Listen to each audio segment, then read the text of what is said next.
నమస్కారం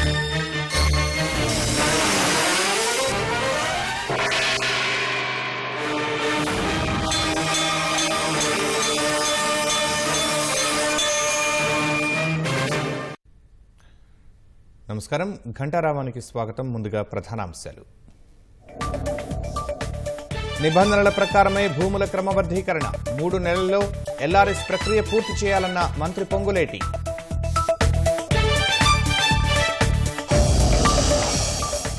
నెల రోజుల్లోపే 4.5 లక్షల ఇళ్ల పంపిణీ యుద్ధ ప్రాతిపదికన ఇచ్చేందుకు సిద్ధమైన సర్కారు.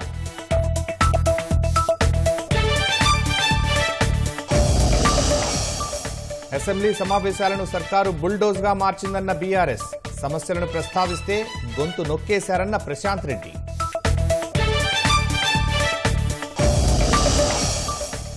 కించపరిచే విధంగా మాట్లాడటం వల్లే సహనం కోల్పోయా. బీఆర్ఎస్ సభ్యుల మాటలు మైక్లో వినపడలేదన్న దానం. ప్రముఖ నృత్యకారిణి యామిని కృష్ణమూర్తి కన్నుమూత. అనారోగ్య సమస్యలతో ఢిల్లీ అపోలో ఆసుపత్రిలో తుదిశ్వాస.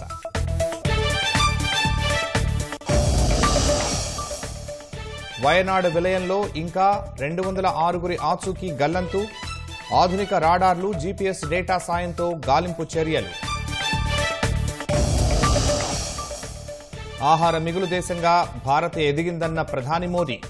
పాలు, పప్పు ధాన్యాల ఉత్పత్తిలో అగ్రస్థానంలో ఉన్నామని వెల్లడి.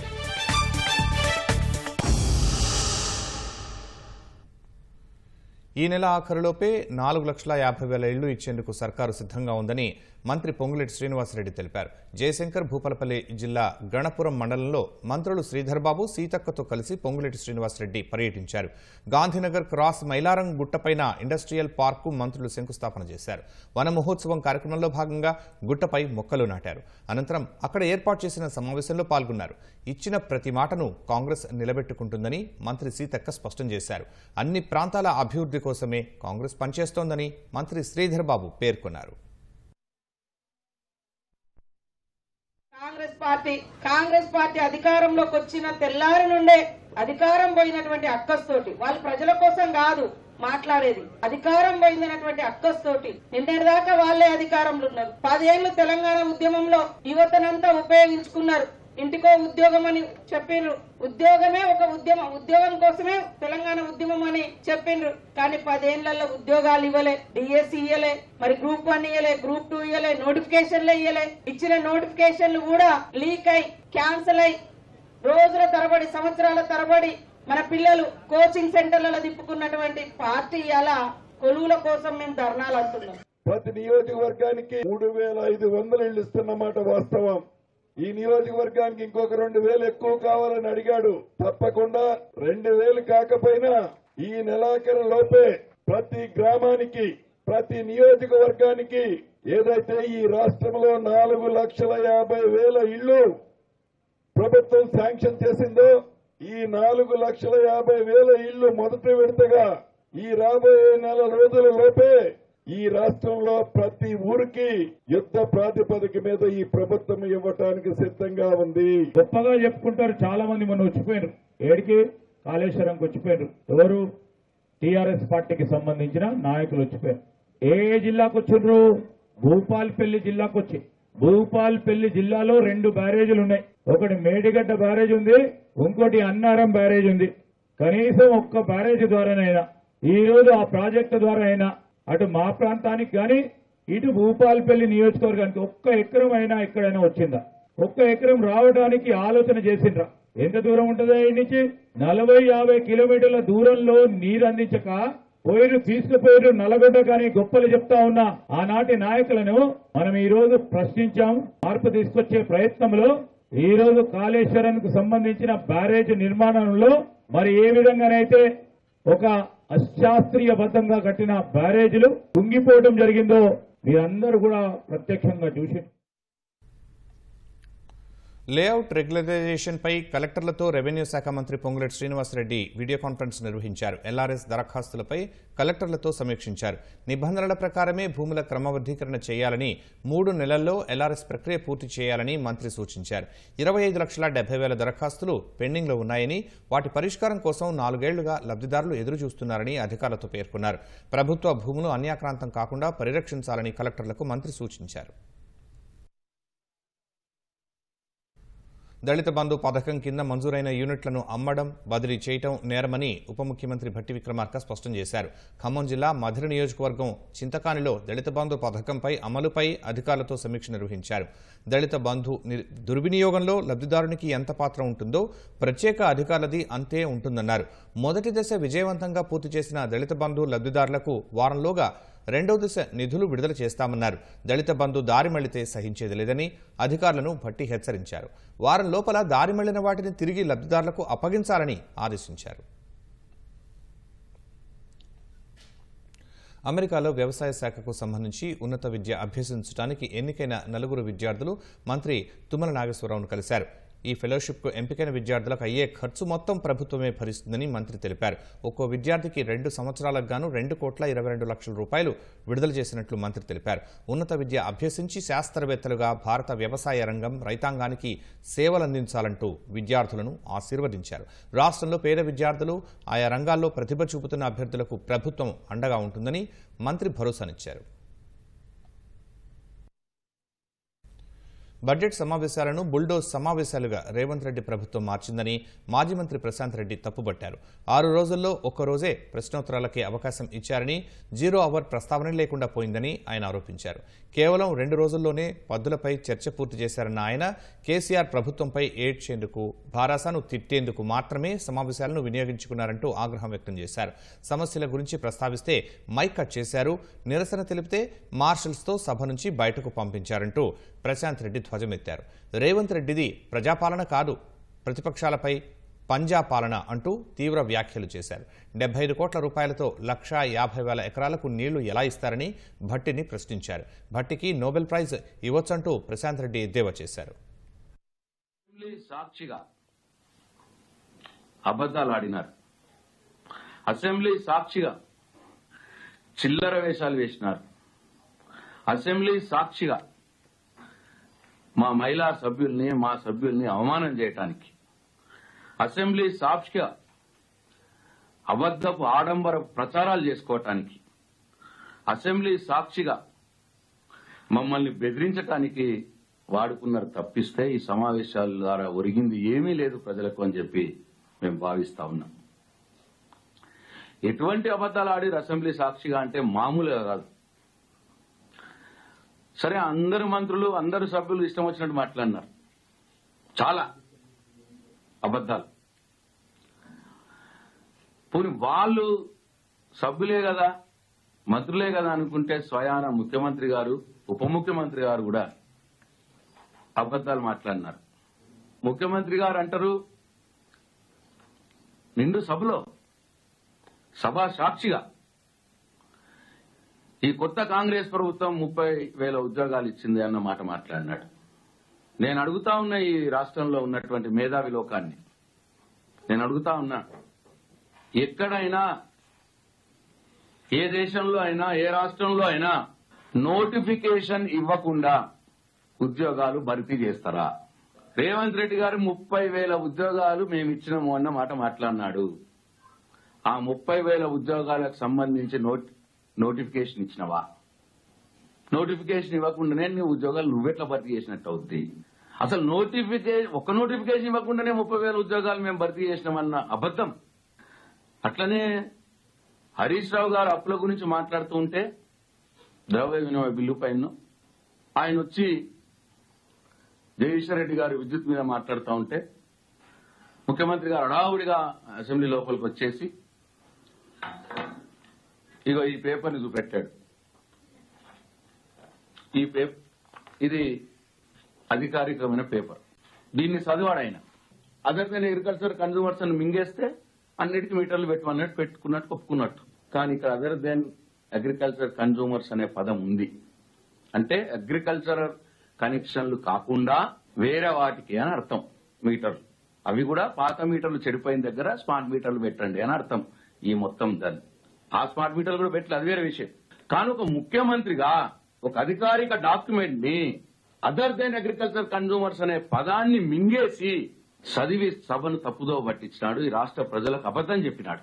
ఇంత ఘోరమైన తప్పిదం ఏ ముఖ్యమంత్రి కూడా చేయడు. ఇంత ఘోరమైన అబద్దం ఏ ముఖ్యమంత్రి ఆడాడు. అది అసెంబ్లీ సాక్షిగా. ప్రముఖ నృత్యకారిణి యామిని కృష్ణమూర్తి ఇక లేరు. వృద్ధాప్య సంబంధిత సమస్యలతో ఢిల్లీలోని అపోలో ఆసుపత్రిలో ఆమె తుదిశ్వాస విడిచారు. 84 ఏళ్ల వయసున్న ఆమె గత 7 నెలలుగా ఐసీయూలో ఉన్నారు. ఆంధ్రప్రదేశ్లోని చిత్తూరు జిల్లా మదనపల్లెలో జన్మించిన యామిని కృష్ణమూర్తి భరతనాట్యం, కూచిపూడి నర్తకిగా ప్రపంచవ్యాప్తంగా ఖ్యాతినార్జించారు. యామినికి 1968లో పద్మశ్రీ, 2001లో పద్మభూషణ్, 2016లో పద్మవిభూషణ్ పురస్కారాలతో కేంద్ర ప్రభుత్వం సత్కరించింది. గతంలో తిరుమల తిరుపతి దేవస్థానం ఆస్థాన నర్తకిగా కూడా ఆమె సేవలు అందించారు. ఢిల్లీలో యామిని స్కూల్ ఆఫ్ డాన్స్ స్థాపించి నృత్యంలో ఎంతో మందికి శిక్షణ ఇచ్చారు. ఏ ఫ్యాషన్ ఫర్ డాన్స్ పేరుతో పుస్తకం రచించారు. ఆమె పార్థివదేహాన్ని ఆదివారం ఉదయం 9 గంటలకు యామిని స్కూల్ ఆఫ్ డాన్స్ ఇన్స్టిట్యూట్కు తీసుకురానున్నట్లు ఆమె మేనేజర్ తెలిపారు.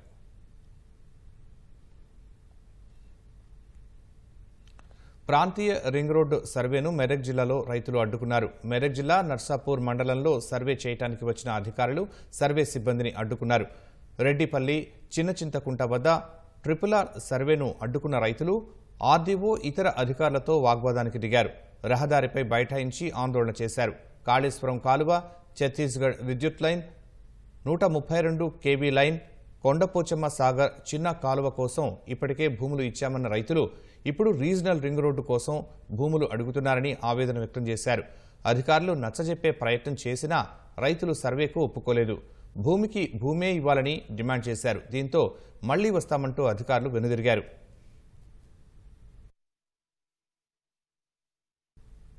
వాణిజ్య పన్నుల శాఖ కమిషనర్ టీకే శ్రీదేవి బదిలీ అయ్యారు.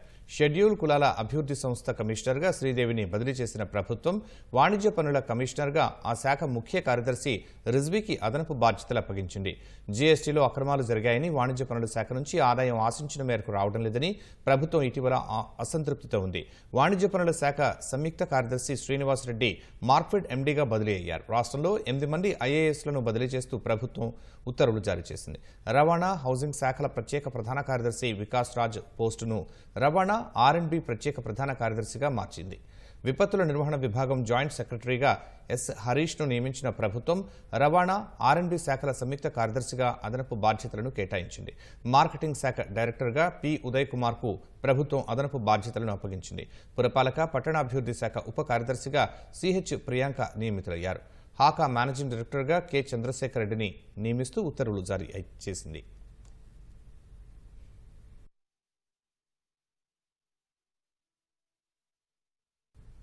హీరా గ్రూప్లో మరోసారి ఈడీ సోదాలు జరుగుతున్నాయి. హైదరాబాద్లో తెల్లవారుజాము నుంచే హీరా గ్రూప్ చైర్మన్ నవహీరా షేక్ కార్యాలయం, ఇంట్లో అధికారులు తనిఖీలు చేస్తున్నారు. మరోవైపు ఎమ్మెల్యే కాలనీలో కూడా ముమ్మరంగా సోదాలు జరుగుతున్నాయి. కోట్లకు పైగా నిధులు గోల్మాల్ జరిగినట్లు అధికారులు భావిస్తున్నారు.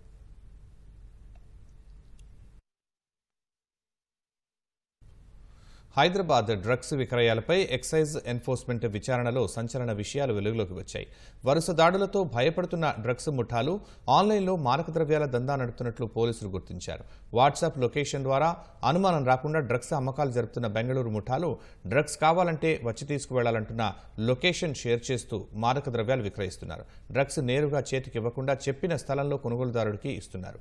ఈ ఆన్లైన్ డ్రగ్స్ దందాలో బెంగళూరులోని కీలక వ్యక్తిని పట్టుకోవడానికి అధికారులు బయలుదేరారు. జనగామ జిల్లా స్టేషన్ ఘన్పూర్ రైల్వే స్టేషన్ సమీపంలో పోలీసులు 7 కిలోల 100 గ్రాముల గంజాయిని పట్టుకున్నారు. పోలీసులు తనిఖీలు చేస్తూ ఉండగా అనుమానాస్పదంగా తిరుగుతున్న వ్యక్తిని విచారించగా గంజాయి లభించినట్లు పోలీసులు తెలిపారు. ఆంధ్రప్రదేశ్ తునిలో గంజాయి కొనుగోలు చేసి కాజీపేటలో అమ్మేందుకు ప్రయత్నం చేస్తున్న క్రమంలో పట్టుకున్నట్లు పోలీసులు తెలిపారు.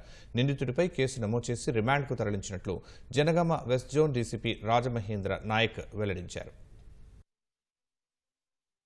రైల్వే స్టేషన్ దగ్గర ఒక అతన్ని గంజాయితో వెహికల్ చెకింగ్ పట్టుకోవడం జరిగింది. ఇతని పేరు మనోహర్ భాగ్వాన్. ఇతను మహారాష్ట్రకు చెందిన వ్యక్తి. ఇతను ఆంధ్రప్రదేశ్ చెందిన తుని పట్టణంకి వెళ్ళి గంజాయి తీసుకుని మనకు కాజీపేటలో వచ్చాడు. కాజీపేటలో బయట అమ్మనికి ట్రై చేస్తే అక్కడ వీలు కాకపోయేసరికి మళ్ళీ గోల్కొండ ట్రైన్ ఎక్కి గన్పూర్కి వచ్చాడు.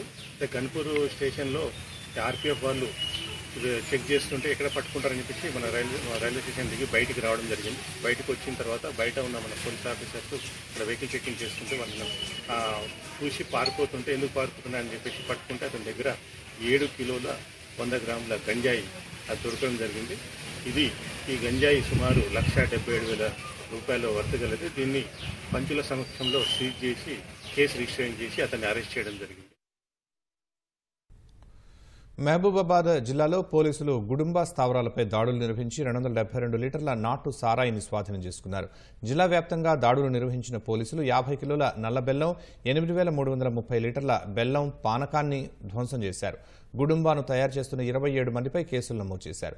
గుడుంబాను తయారు చేస్తే పీడీ యాక్ట్ కేసులు నమోదు చేస్తామన్నారు. అనంతరం గుడుంబా సేవిస్తే వచ్చే నష్టాలపై అవగాహన కల్పించిన పోలీసులు ప్రభుత్వ వ్యతిరేక కార్యక్రమాలకు పాల్పడితే కఠిన చర్యలు తీసుకుంటామని హెచ్చరించారు.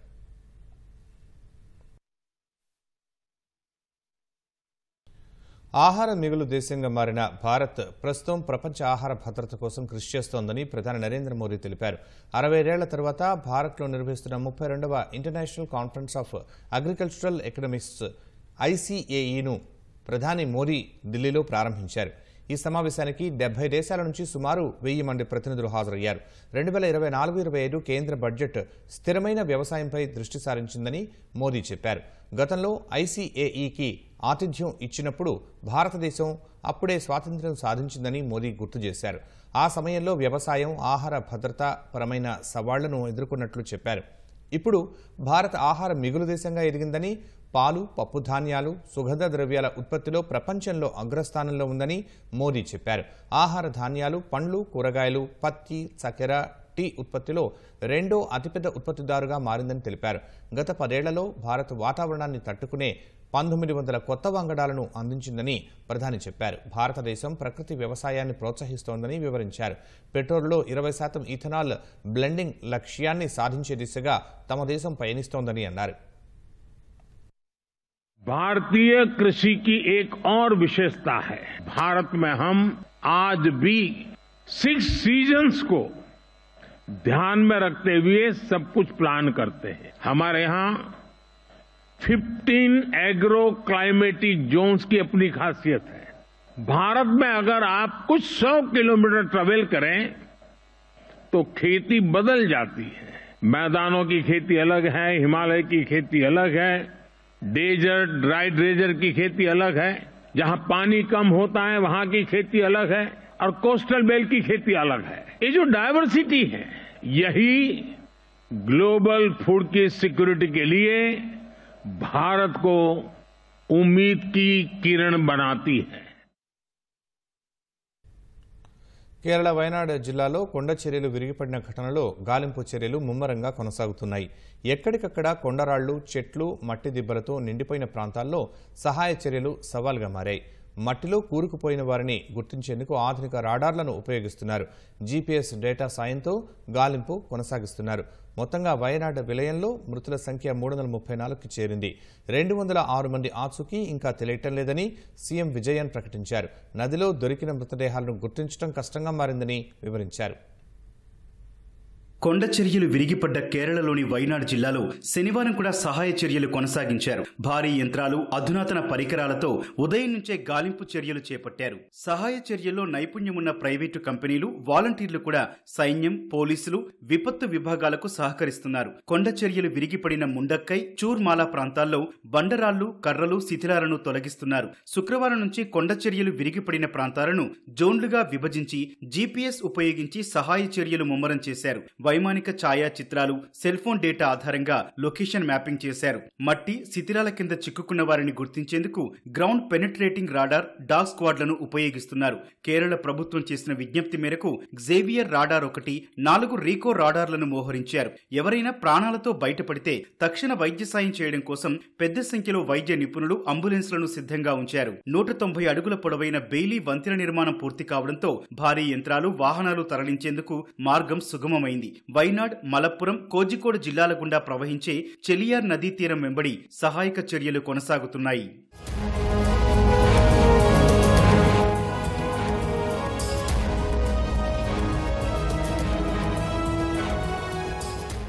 సహాయక చర్యలు తుది దశకు చేరాయని కేరళ ముఖ్యమంత్రి పినరయి విజయన్ తెలిపారు. అనేక మంది ఆచూకీ దొరకలేదని చెప్పారు. చెలియార్ నదిలో దొరికిన మృతదేహాలు, అవయవాలను గుర్తించడం కష్టంగా మారిందని తెలిపారు. 67 మృతదేహాలను ఇంకా గుర్తుపట్టలేదని విజయన్ వివరించారు. 148 మృతదేహాలను వారి కుటుంబ సభ్యులకు అప్పగించామని చెప్పారు. కొండ చర్యలు విరిగిపడిన ఘటనలో గాయపడిన 81 మందికి వేర్వేరు ఆసుపత్రుల్లో చికిత్స అందిస్తున్నట్లు చెప్పారు. వైనాడ్ విలయంలో ఊర్లకు ఊర్లే నాశనమైపోయాయి. సర్వం కోల్పోయిన వారికి సాయం అందిస్తామని ముఖ్యమంత్రి విజయన్ భరోసా ఇచ్చారు. సురక్షిత ప్రాంతాన్ని గుర్తించామని, త్వరలో టౌన్షిప్ నిర్మిస్తామని చెప్పారు. బాధిత ప్రాంతాల్లో దెబ్బతిన్న పాఠశాలలను కేరళ విద్యాశాఖ మంత్రి పరిశీలిస్తారని సీఎం వెల్లడించారు. అక్కడి పిల్లల చదువు కొనసాగేలా తగిన చర్యలు తీసుకుంటామన్నారు.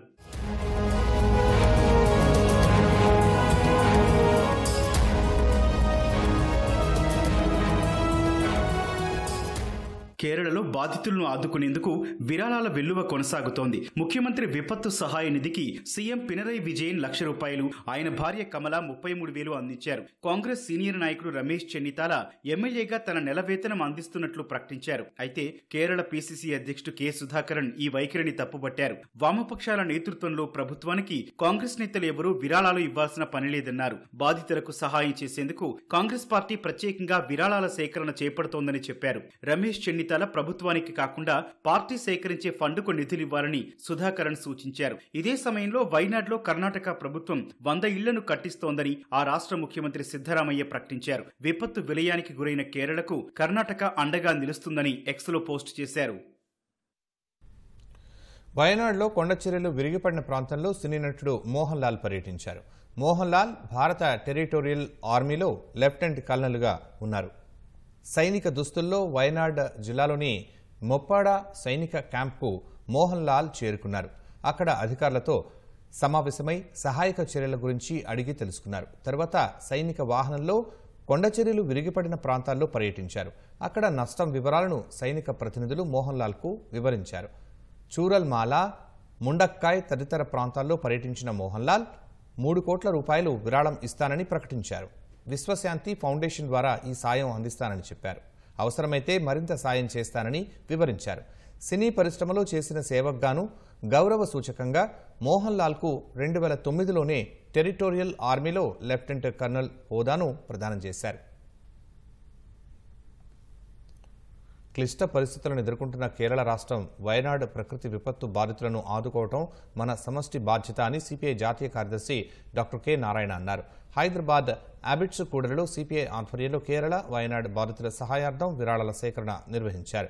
ఊహించని ఘోరమైన వరదలు, కొండచర్యలు కనికరం లేకుండా వందలాది మంది ప్రాణాలను బలిగొన్నాయని ఆవేదన వ్యక్తం చేశారు. ప్రకృతి విపత్తుతో ఆత్మీయులను కోల్పోయిన కుటుంబాలకు అండగా నిలవడం దేశ ప్రజల బాధ్యత అన్నారు. వారికి తక్షణ సహాయం, పునరావాసం అందించడానికి ప్రజలు ఉదారమైన విరాళాలు అందజేయాలని నారాయణ కోరారు. కానీ ఎరిగిన వర్షం పడడం వల్ల కొండలు మొత్తం ఇరిగి పడిపోయినాయి. అందులో ఎన్ని ఇళ్ళు కూలిపోయినాయో, ఎంతమంది మాయమైపోయినారో లెక్కలు తేయడంలే. కేంద్ర ప్రభుత్వం కూడా ఇది జాతీయ విపత్తుగా గుర్తించి యుద్ధ ప్రాతిపదిక మీద వయనాడ్ ప్రజానీకాన్ని కాపాడడానికి కావాల్సిన ఏర్పాటు చేయడం కోరుతున్నాం. రాజకీయ వివక్ష వద్దు. ఇది మానవ ధర్మంతో ఆలోచించాల్సింది తప్ప రాజకీయ ధర్మంతో ఆలోచించేది కాదు. అలాంటప్పుడు వెంటనే ప్రధానమంత్రి జోక్యం చేసుకుని యుద్ధ ప్రాతిపదిక మీద సహాయం చెప్పి కోరుతా ఉన్నాం. మేము వృధాభక్తిగా దేశం మొత్తం మీదుగా అటు విరాళాలు డబ్బులదే కాకుండా బియ్యము, బట్టలు ఇవి వసూలు చేస్తున్నాం. అటు ఇండ్లు పోయినాయి, కొన్ని ఇండ్లు కట్టేసానికి కూడా కావాల్సిన ప్రయాణం చేస్తున్నాం. ఇవన్నీ కూడా చేయడానికి భారత కమ్యూనిస్ట్ పార్టీ కృషి చేస్తుంది. ప్రజానికం కూడా ఆదరించి సహాయం చేయమని కోరుతా ఉన్నాం.